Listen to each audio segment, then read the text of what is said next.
دعاني النبي صلى الله عليه وسلم فلم أجبه.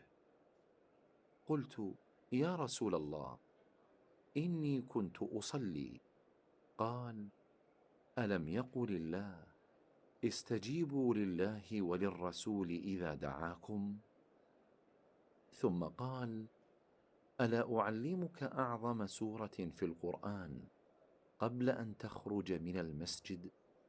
فأخذ بيدي، فلما أردنا أن نخرج قلت: يا رسول الله، إنك قلت: لأعلمنك أعظم سورة من القرآن.